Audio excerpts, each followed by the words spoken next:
Thank you guys. Today was amazing night for the Lucha Brothers. Thank you so much. Thank you. Thank you. Good night, everybody.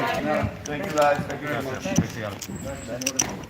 Well, that was really special. And now, ladies and gentlemen of the press, it was really nice to have the new World Tag Team Champions here, and I think it'd be great to follow that up with the new #1 contender to the AEW Women's World Championship, the winner of the Casino Battle Royale, Ruby Soho.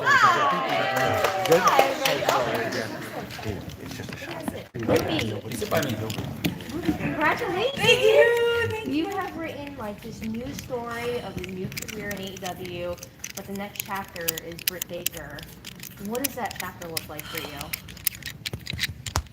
Tonight was definitely about the feat that I had before me, which was quite a few incredibly talented women that I have studied for a very long time and been a fan of myself for a very long time. So I knew I was up against a lot to get to this opportunity.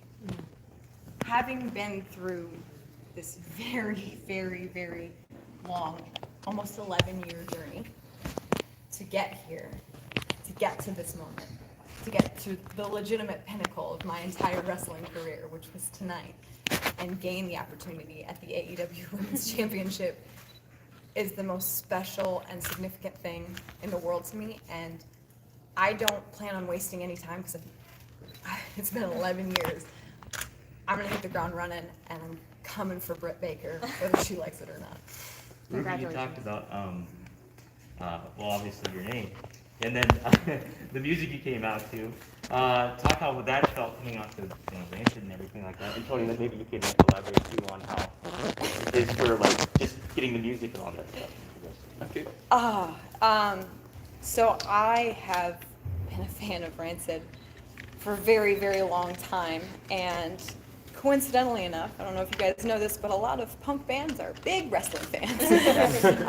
And Lars and I had became friends over the last couple years, and I had kind of come upon a time where I was like, okay, I need to know what I'm gonna be called, what my music's gonna be, and he suggested, bestowed upon me Ruby Soho and the music, and I've been so like, I was on camera and I was like, oh my god, this is so happy. Like I couldn't even like contain my excitement because it just seemed surreal, and it was hearing it tonight and coming out to it and hearing people chant Ruby Soho, and that's me, was amazing. And it was like all of my loves, punk rock and professional wrestling, like came together tonight in this like beautiful story that just was, it's just undescribable. You had a series of vignettes that dropped too, and music was a big part of those,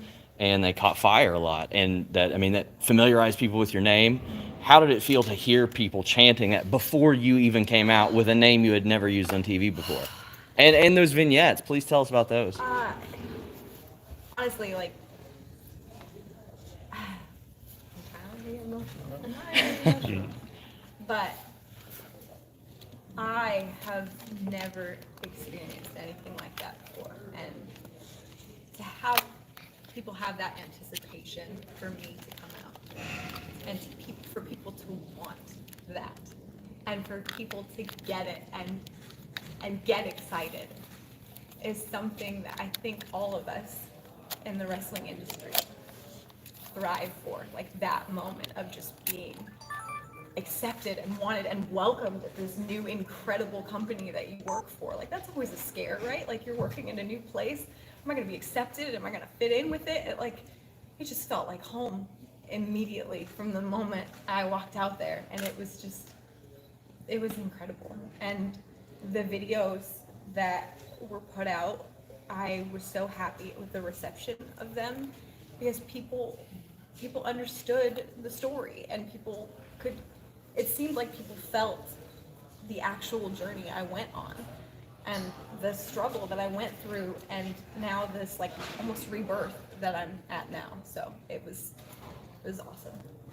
It is awesome. Tony. It is awesome. Hey, Ruby, you were part of that women's revolution thing, and it kind of feels like the women's revolution is kind of now expanded beyond, just where you were at. What do you think is the current state of the women's revolution in pro wrestling right now? I think AEW is a critical part of that. I think the level of importance that is put on the women's division here is so apparent.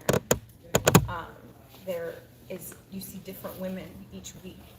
It's not the same people. You see different women who are from different backgrounds and all thriving and succeeding and intertwining with each other, and you can go on these journeys with these women, and women have a voice. And I think this place is a crucial part in the evolution that is women's wrestling. And I think I'm very, very fortunate to be a part of it. Cool. One of the things that people talk about, especially as wrestlers move from another place and then they come here, is this really open and engaging and exciting creative environment among their peers in the locker room. There's a lot of exchanging ideas, there's a lot of freedom of expression, and there's an open line of communication with Tony Khan to talk about anything and everything all the time. Who have you sort of been most excited to work with so far in the locker room? And what are you looking forward to with your experience with expressing your creativity and sort of finding new freedom in this enriching environment?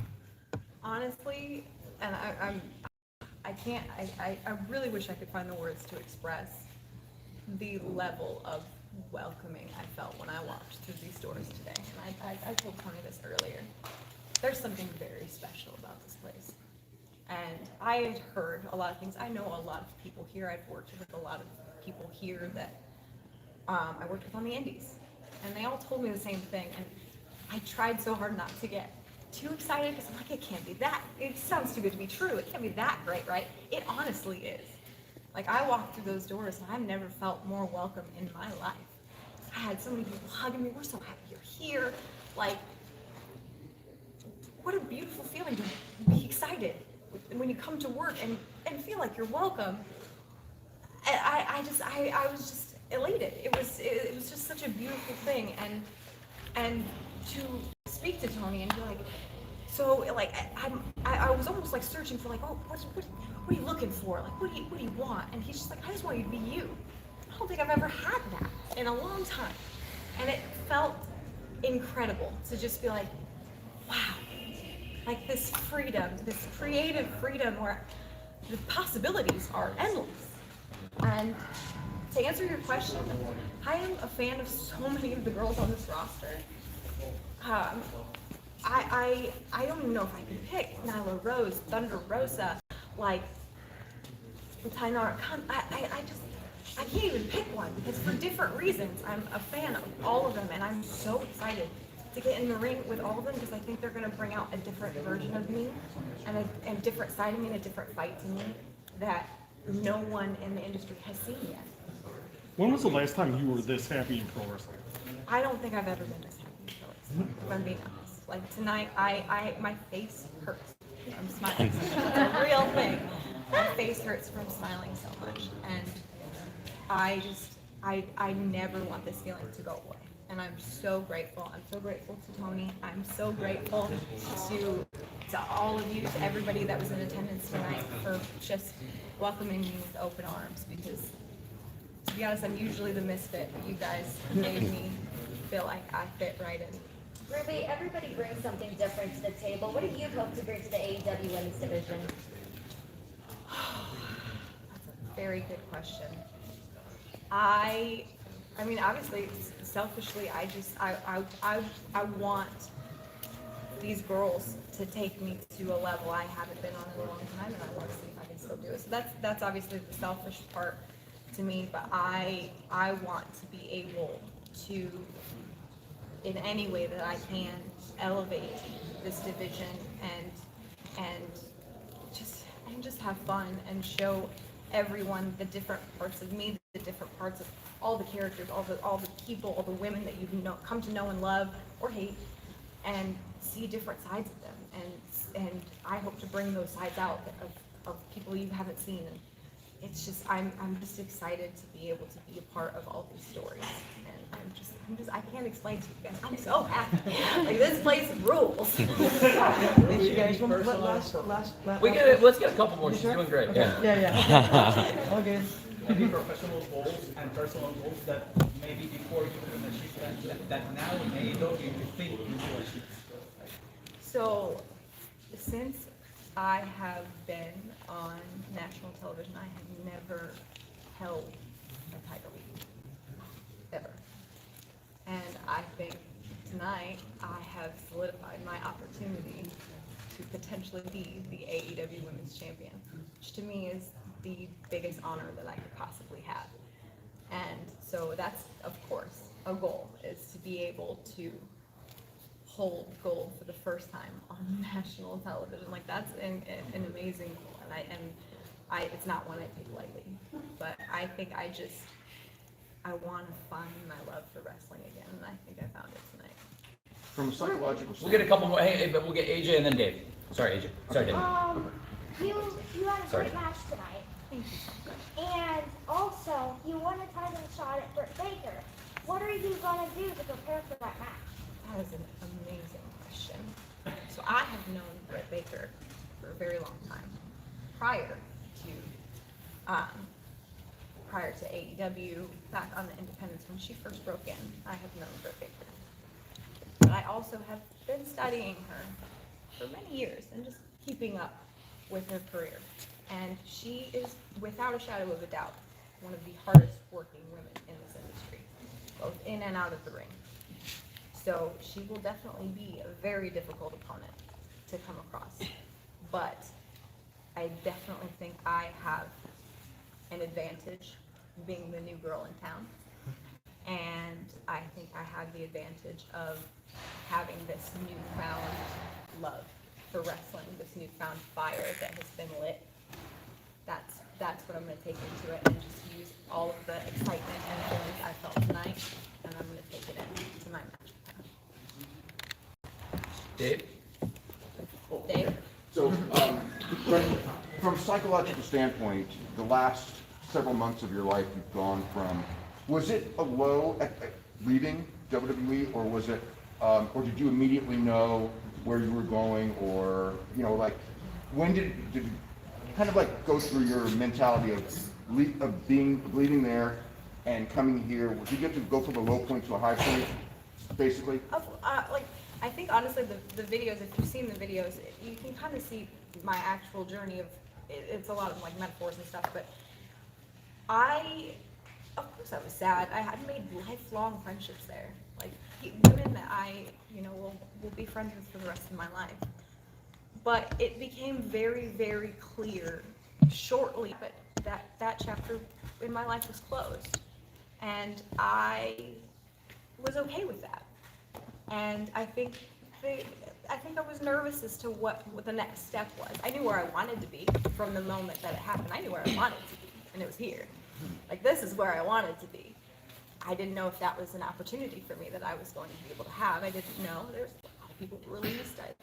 There's a lot of incredible talent here. Like, I'm hoping that there's a place for me here. And thanks to the gentleman sitting next to me, like, there's a place for me here, and I don't intend on wasting that opportunity.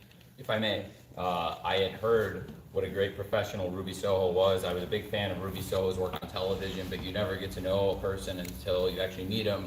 Today was the first time we've actually met in person. Yes.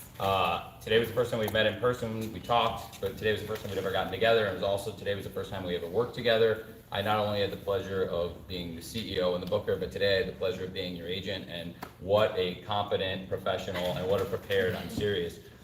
You never know a person you work with them, and what a competent, incredibly well prepared, brilliant professional, and I was so impressed. It was a great start. Thank you very much. Thank you, Ruby. Thank you, everyone. Thank you so much. Thank you, Ruby. Congratulations. Thank you so much.